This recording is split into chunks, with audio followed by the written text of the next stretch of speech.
job, but I like what the Lakers did overall. I think, to get the guys back on the band that, they already were kind of hoping would, come to them through restricted free agency with Austin Reaves, Rui Hachimura, even looking at a guy like D'Lo, I thought the deals themselves were like really good value deals. I mean, to get, Reeves for 54, you get Rui for 3, for 51, 2 for 37 with D'Lo. It's like you're looking at some of the other signings that are going for 20, 30, upwards to $50 million. You're like, are those guys, also as good as Austin Reaves, or, do they have, the same kind of upside as maybe a Rui Hachimura does? It's like, I don't really know. I mean, I feel like easily these Lakers guys are in that same camp. And then to top this all off, I mean, to grab Gabe Vincent from the Heat, on a 3 for 33, I'm like, that just seems like a complete steal when we see, a guy like Bruce Brown,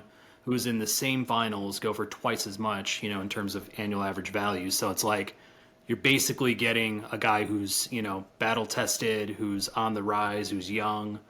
He's going to be, I think, a great piece in that, rotation for the Lakers.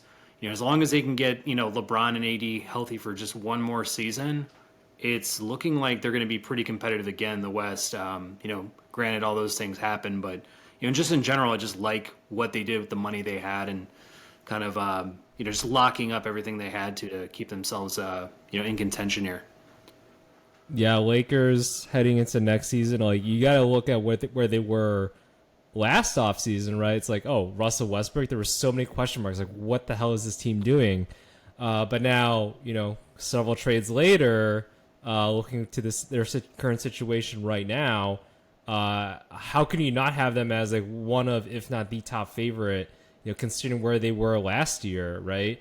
And then, we can always talk about how the Denver Nuggets, like, they lost some key free agents there too. So, and it can certainly be argued that they are a worse team than they were, the Nuggets. They are a worse team heading into this season as they were last season. There's definitely going to be a lot of progressions that will have to happen, right?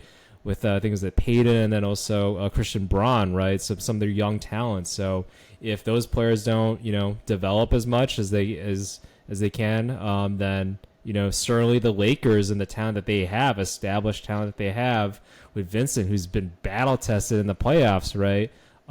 Like this is such a good talented team. Everything kind of fits.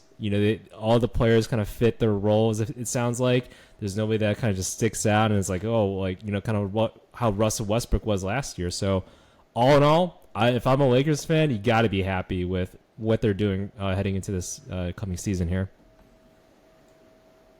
Yeah, it's almost like they're reverting back to their bubble championship team. They're just saying, like, we know we can only go with 2 stars, really in terms of contract here. And then we're just going to build like this really deep, roster, a good core around it. And, they've definitely done so in short time. And, like you're saying, they'll have another offseason to kind of, get familiar with one another, practice with each other, get those games in earlier, next year to kind of, build themselves up to a good playoff run. But, yeah, they looked pretty strong until they faced the Nuggets last year. And again, like you're saying, with the Nuggets losing some key pieces and not really having a great offseason so far, it's like, they're not a dynasty yet. They're not a, complete juggernaut yet. So you got to continue to, kind of put your money to the center if you want to, kind of stick around and, turn into one of those dynasty type teams. So hopefully the Nuggets have some resolve and some other guys can step up. But yeah, I just thought the Lakers did a really nice job out the gate.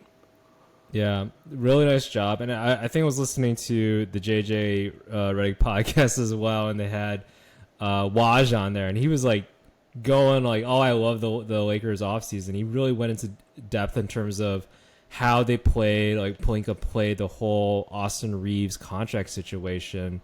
I can't recall the details exactly, but they made sure that they weren't trying to overpay him essentially, and really made sure that, because I think in his situation, since he is not like a first round draft pick that has like all these stipulations and things like that, like he was, I think, undrafted, right? So it's like he similar to I think what happened to like Wesley Matthews way back then, where he just like played really, really well and got like a $10 million contract like basically after his rookie deal, right? So it's like Austin Reaves could certainly demand a lot, but they certainly played it so that it was as good of a team-friendly, respectable deal, I think, going both ways. So all in all, excellent handling, I think, by the Lakers so far this offseason.